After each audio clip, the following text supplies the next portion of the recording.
Hi, welcome back to Tony's Top Tips Workshop. This is another video on the 4040 with a problem that I've found. I will be notifying Sainsmart about the issue. It's nothing to do with the machine as such. What it's to do with is the actual 52mm dust extraction collar that you can get with the brush on. That's the one from Sainsmart. Now I've modified mine, but what I noticed, well, I'll take you up to the machine in a minute, that I got a couple of while using the machine, a couple of alarms, and I couldn't understand what it was.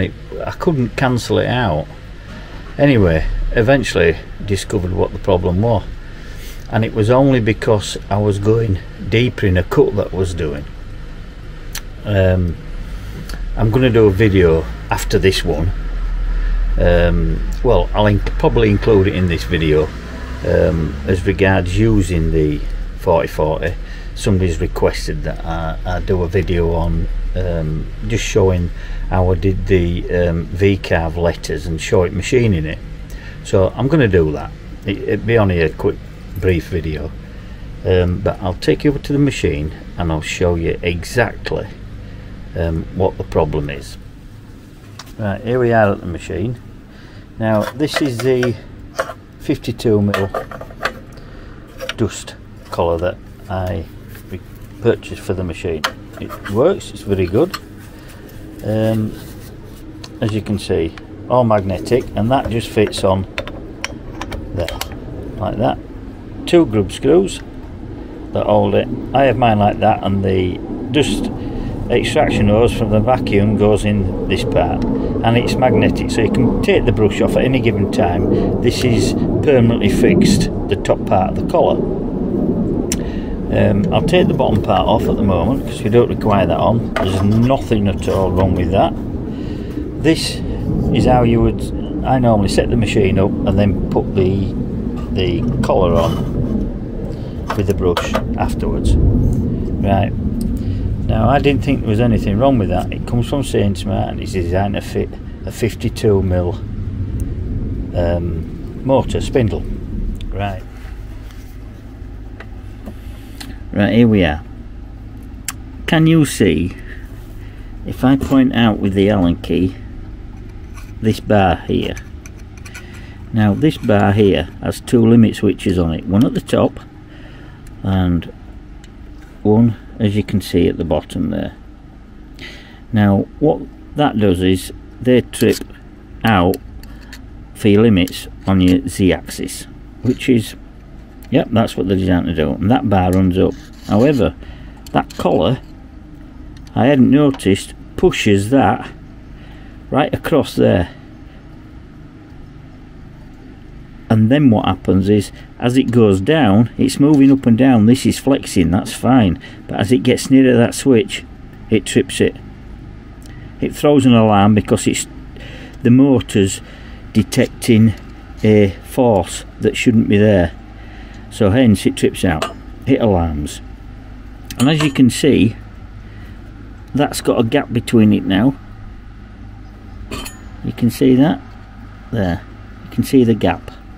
Right, I'll take this off,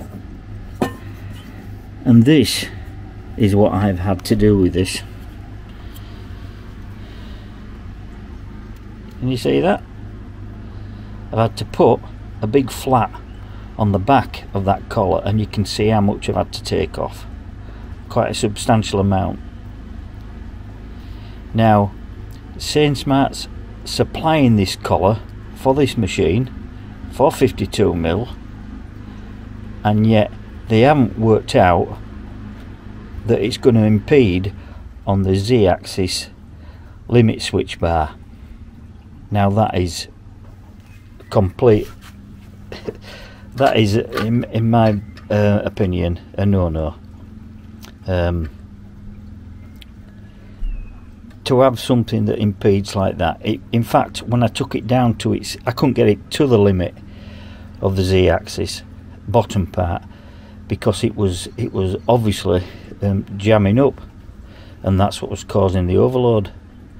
And only when you use it on certain parts. If you were using it in the middle for light cuts, it never really found the actual problem. But then go cut a bit deeper, as I was doing on a previous job, and this is what it did. It actually, as it went down,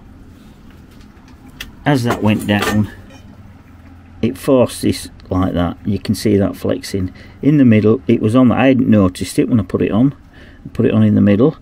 It was like that, and then as it got down to here, it wouldn't. So what it does is, that little trip switch there is very, very close to that base metal, which works fine, but as it pushes it over, that's what happens. A definite no-no. I will be notifying Sainsmart on this, that there is a problem with the dust shoes, and that all it needs is what I've rectified there, is a flat on the back. But I shouldn't have to do that. As I say, this shouldn't be occurring. They're putting these out. It's a 52mm collar, as I say. That should go on that standard spindle collar that comes with the machine, with the sleeve out. That should fit without binding, and it doesn't. So Sainsmart, another problem. This should have not have been overlooked.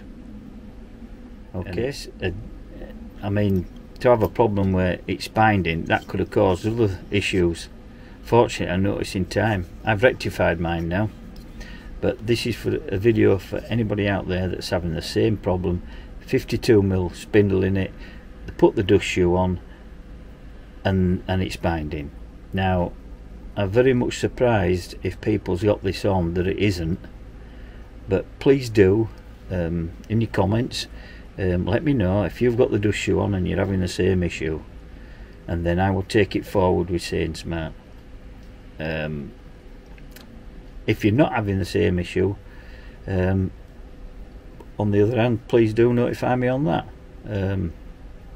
As I say, it's the 52mm one with the standard collar for the 52mm spindle and the 52mm dust shoe. Okay, actually, you know, it does help people that they might not notice they're having this problem. They're getting alarms. That's how I noticed it. I was getting alarms on the software, which I couldn't work out what was causing it, and I knew it was an overload on something. It was an overload on the stepper motor.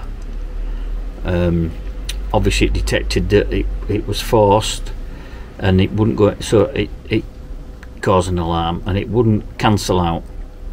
So I've rectified that problem now, and as I say, in the comments, please let me know if you're having the same issues and you've rectified it the same way, or if you're not having the same issue. So there must be some difference in the machines if you're not having this particular issue. But as I always say, like and subscribe, and until next time, be careful, be safe out there. Bye for now.